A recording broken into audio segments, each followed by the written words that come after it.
Bezrat Hashem, le Zohar d'aujourd'hui, Patach ve'amar Kishashana ben achochim, ken ra'ayati ben abanot. Comme une rose parmi les épines, ainsi est ma femme parmi les autres filles. Que veut dire Kishashana ben achochim, dit Rabbi Shimon bar Yochai, Ba'akutcha berichu, les Badlon Israël, qui gavna delela. Akadosh Baruch Hu voulait élever le peuple d'Israël à très haut niveau spirituel. Il voulait élever Shoshana Chada be'ara, et être comme cette rose unique sur terre parmi tous les épines. Chaque rose, sur sa tige, il y a des épines. Si on laisse les épines pousser trop, les épines risquent de perforer les pétales de la rose. Alors qu'est-ce qui est arrivé? Akadosh Baruch Hu a planté une rose parmi les épines, ça veut dire qu'il a fait descendre la famille de Yaakov, en Égypte, qui était là-bas un pays des épines, et Akadosh Baruch Hu tout de suite il est parti avec une grande armée de sauver cette rose et de la faire monter de là-bas, parce que si on ne cueille pas la rose à temps, les pétales, les épines risquent de perforer les pétales. Et voilà qu'Akadosh Baruch Hu sauve le peuple d'Israël. Il leur sauve avec des grands miracles. Il sort de l'Égypte. Il y a 10 plaies qui descendent sur Paro et sa nation. Il leur fait traverser la mer Rouge.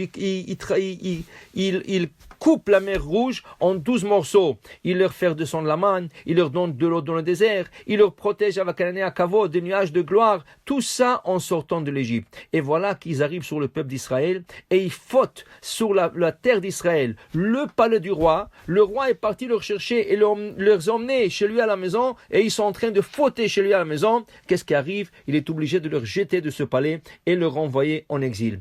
Et voilà qu'ils sont en Babylone. 70 ans d'exil et ils retournent. Mais quand ils retournent, il n'y a aucun miracle qui leur arrive. Il n'y a aucun prodige qui leur arrive. Il revient et il revient peu. Ils sont sortis quelques milliers de personnes et il revient que 40 000 personnes retournées en Israël. Pourquoi?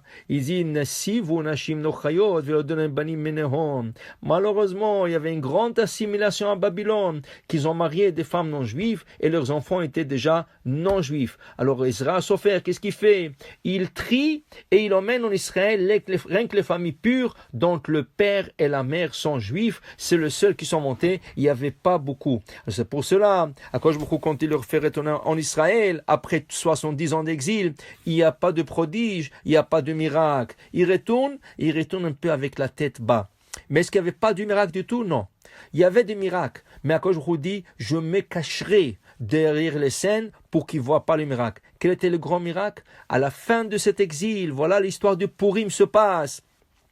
Et Achashverosh qui a donné ordre de pendre Vashti, la Risha'a, la mécréante, la méchante, elle a été pendue, qu'il n'y avait pas une femme aussi belle, on dit dans cette génération comme Vashti, il l'a pendue, et voilà que ses ministres lui donnent l'idée que j'allais chercher une nouvelle femme. Pendant 4 ans, ils ont choisi toutes les belles filles au monde, 127 pays, 4 ans, et il a trouvé aucune de ces filles belles. Pourtant, il y avait de très belles filles. Et qui il trouve belle? Il trouve belle Esther. Quel âge elle a Esther selon nos sages? Elle avait 70 ans. Rabotai, une femme de 70 ans, quand il avait des filles là-bas de 20 ans et de 30 ans et de 40 ans, il avait de très belles filles. Et c'est rien que Vatissa, Hen, Vachesed, Lefana, Esther a trouvé grâce aux yeux d'Achashverosh. Ça, c'est pas un miracle, ça, c'est un très grand miracle. Pourquoi? Parce qu'à partir de là, toute l'histoire de Purim va tourner autour d'Esther, et c'est grâce à elle qu'Aman il va tomber, et c'est grâce à elle, Mordechai, que le peuple d'Israël va être sauvé. Et à la fin de cette histoire, ça va être la période où Koresh, il va donner l'ordre que les Juifs peuvent retourner à Tzion, ils peuvent retourner chez eux. C'est sûr qu'il y avait des miracles, mais il n'y avait pas de miracles ouverts, comme il y avait au temps de Moshe Rabbeinu, que tout ce qu'il a fait. Pourquoi? Parce que malheureusement, ils se sont assimilés dans cette place, et quand ils sont retournés, il n'y avait pas aussi de grands miracles qu'Akadosh Baruch Hu leur a fait, malgré qu'Akadosh Baruch Hu est toujours là. Akadosh Baruch Hu lo yanum velo ishan shomer Israël. Il veille toujours, il ne ferme jamais les yeux, il veille toujours sur ses enfants Israël. Alors Bezrat Hashem, dans cette période où on voit tellement de choses difficiles qui se passent dans le monde, des virus, de toutes sortes de choses, qu'Akadosh Baruch Hu fasse des grands miracles pour arrêter toute la maladie, tout le virus, et Akadosh Baruch Hu fasse retourner son peuple à Tzion, bimera bemenu, Baruch Adonai le'olam, amen ve amen.